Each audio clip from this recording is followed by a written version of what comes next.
WWE நடந்த ரொம்பவும் என்டர்டெய்னிங்கான, ரொம்பவும் காமெடியான, ரொம்பவும் பயங்கரமான சம்பவங்கள்லாம் எப்போ நடந்திருக்குன்னா, WWE கேமராஸ் ஆஃப் பண்ணதுக்கு அப்புறமா. அதாவது WWE ரா இல்லைனா ஸ்மாக்டவுன் எபிசோட் முடிஞ்சதுக்கு அப்புறமா WWE ரெஸ்லர்ஸ் அவங்களோட கேரக்டரை பிரேக் பண்ணி இன்னும் நிறைய என்டர்டெயின்மெண்டான விஷயங்களை பண்ணி ஃபேன்ஸை வந்துட்டு என்டர்டெயின் பண்ணியிருப்பாங்க. ஸோ இன்னைக்கு நாம இந்த வீடியோவில் WWE இதுவரைக்கும் டிவியில் காமிக்காத, பலரும் பார்த்திராத 10 இன்ட்ரெஸ்டிங்கான சம்பவங்களை தான் பார்க்க போகிறோம்.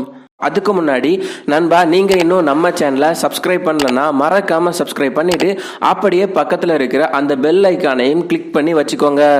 WWE பார்த்தீங்கன்னா ரொம்பவும் ஃபேமஸான ஒரு டான்ஸ் யார் பண்ணுறதுன்னா, புக்கர் டி பண்ணுற ஸ்பின்னரோனி அப்படிங்கிற டான்ஸ் தான். ஸோ WWE பார்த்தீங்கன்னா ஒரு ஸ்லாமி அவார்ட்ஸ் ப்ரோக்ராமை முடிச்சதுக்கு அப்புறமாட்டு ஃபேன்ஸை வந்து என்டர்டெயின் பண்ணலாம் அப்படின்னு முடிவு பண்ணாங்க. ஸோ அந்த டைமில் ரிங்கில் இருந்தது யாரெல்லாம்னா, Daniel Bryan, Booker T, John Cena, Stephanie McMahon, Triple ஹெச்னு சொல்லி நிறைய பேர் இருந்தாங்க. ஸோ இதில் பார்த்தீங்கன்னா ஸ்டெஃபனி மெக்மேன் புக்கர் டியோட அந்த மூவை பண்ணி ஃபேன்ஸை என்டர்டெயின் பண்ண முடிவு பண்ணாங்க. ஆனால் ஷாக்கிங்காக 2015 நடந்த இந்த மூமெண்ட்டில் ஸ்டெஃபனி மெக்மேன் வந்து அந்த டைம் ஹீலா இருப்பாங்க, அதாவது வில்லி கேரக்டர் பண்ணிட்டு இருப்பாங்க. ஆனா ஃபேன்ஸை என்டர்டெயின் பண்றதுக்காக அவங்க வந்துட்டு புக்கர் டியோட இந்த டான்ஸ் மூவ் வந்துட்டு பண்ணிருப்பாங்க.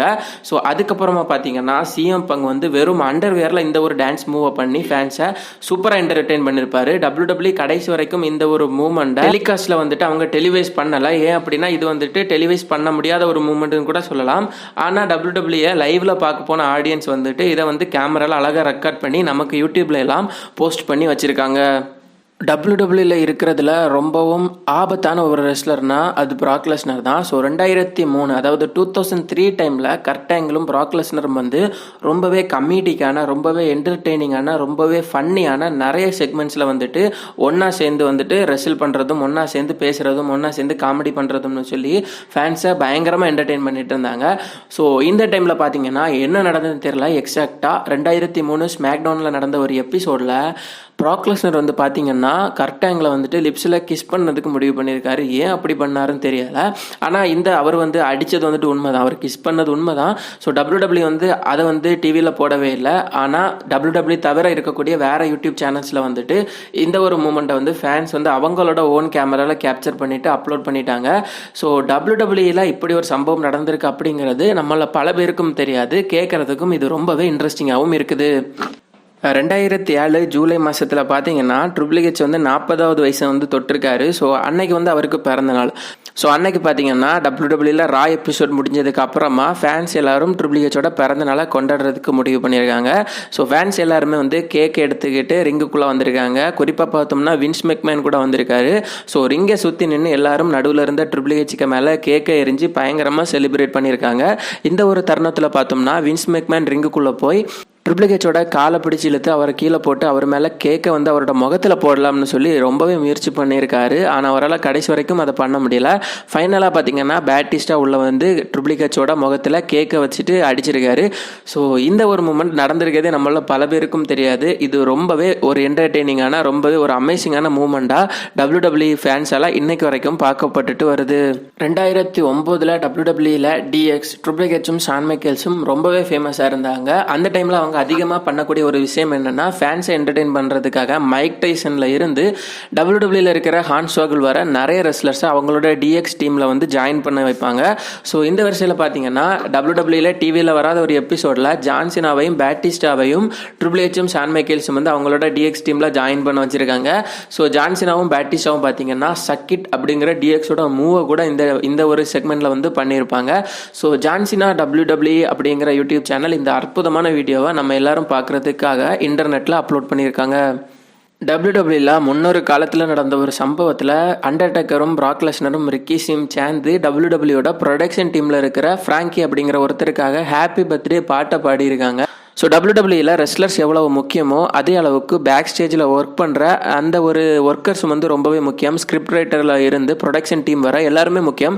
ஸோ அவங்க எல்லாருமே வந்து பார்த்தீங்கன்னா WWE ரெஸ்லர்ஸ் கூட ரொம்பவே ஃப்ரெண்ட்ஷிப்பாக, ரொம்பவே நட்பாக இருப்பாங்களாம். இந்த வரிசையில் ஃப்ராங்கி அப்படிங்கிற ஒரு குறிப்பிட்ட நபர் அண்டர்டேக்கர் கூட வந்து ரொம்பவே க்ளோஸாக இருந்திருக்காரு.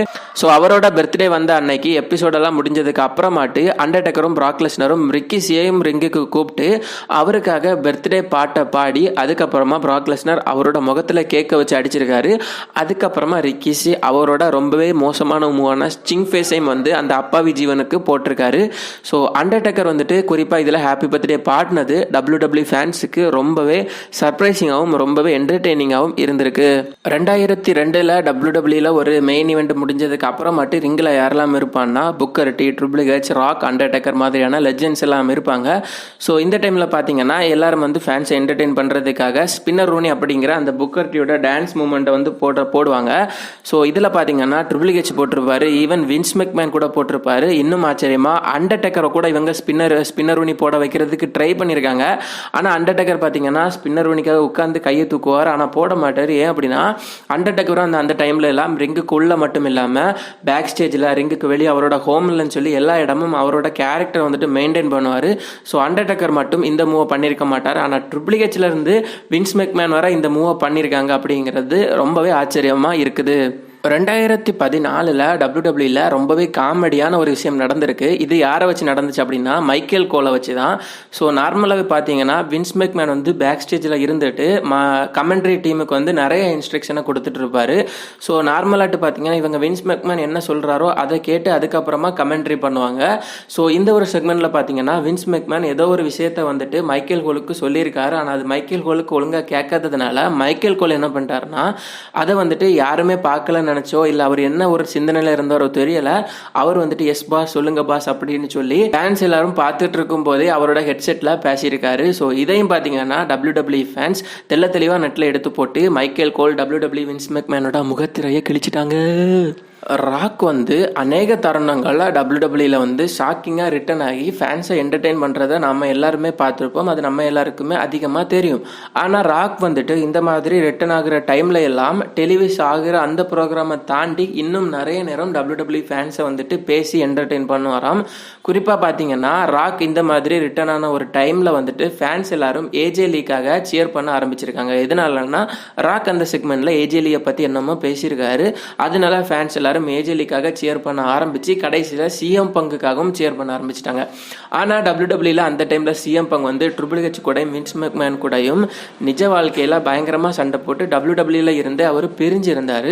ஸோ ராக் வந்துட்டு சிஎம் பங்கை வச்சு அவங்க வந்து சேட் பண்ண ஆரம்பித்தோன்னா ராக்கும் சிஎம் பங்கோட பெயரை சொல்லி சிஎம் பங்கை வந்துட்டு ரிங்குக்கு வர சொல்லி அவருக்கு டெக்ஸ்ட் பண்ணுற மாதிரி மெசேஜ் அனுப்புகிற மாதிரி எல்லாம் நிறைய காமெடியான விஷயங்களை பண்ணியிருக்காரு. ஸோ இதில் செம கடுப்பான வின்ஸ் மெக்மேன் என்ன பண்ணியிருக்காருன்னா பேக் ஸ்டேஜ்லேருந்து ஒரு ஆளை வந்து ரிங்குக்கு அனுப்பி ராக்கு கிட்ட இந்த மாதிரி விஷயங்களை நீ பண்ணாத அப்படின்னு சொல்றதுக்கும் ட்ரை பண்ணியிருக்காரு. 2000 வந்துட்டு ரொம்பவும் சூப்பரான ஒரு மூமெண்டா வந்துட்டு தெரியல. ஏன் அப்படின்னா அதுக்கப்புறமா ஜான்சினா அவங்களுக்கு காதுல தேனை ஊத்துற மாதிரி ஒரு சூப்பரான செய்தியை சொல்லியிருப்பாரு.